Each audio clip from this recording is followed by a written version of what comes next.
લોકમત ન્યૂઝમાં આપનું સ્વાગત છે।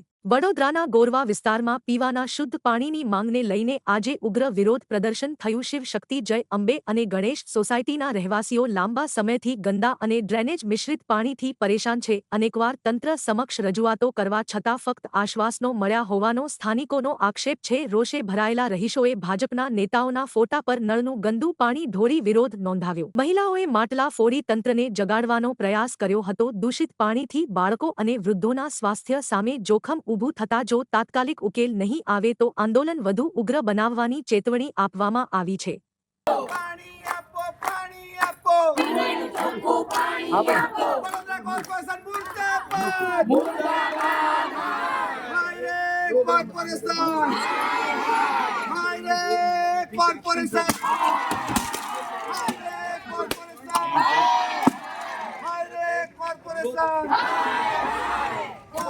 વડોદરા મહાનગરપાલિકાના ઇલેક્શન વોર્ડ નંબર 11 ની અંદર આવેલી જય અંબે સોસાયટી, શિવશક્તિ સોસાયટી અને જય ગણેશ સોસાયટીના તમામ માતા બહેનો આજે અહીંયા વિરોધ પ્રદર્શન એટલા માટે કરવું પડ્યું છે કે છેલ્લા 6 મહિનાથી આ વિસ્તારની અંદર દૂષિત પાણી આવે છે। છેલ્લા 6 મહિનાથી પીવાલાયક પાણી નથી આવતું, પૂરતા પ્રેશરથી પાણી નથી મળતું।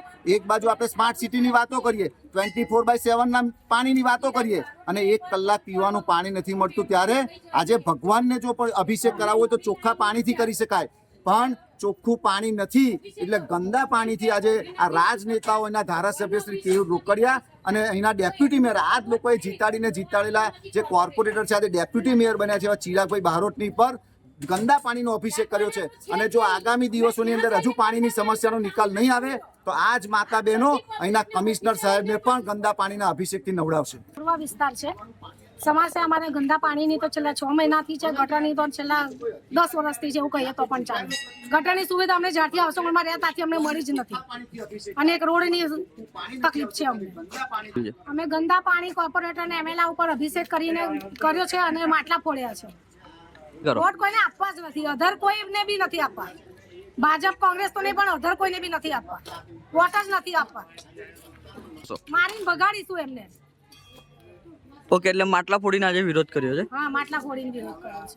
આવો વિરોધ તો અમે 150 વાર કર્યો છે, એકવાર નથી કર્યો, પણ તો હાઉસિંગ બોર્ડમાં કોઈ આવવા તૈયાર જ નથી, તો વોટ લેવા કેમ આવો છો?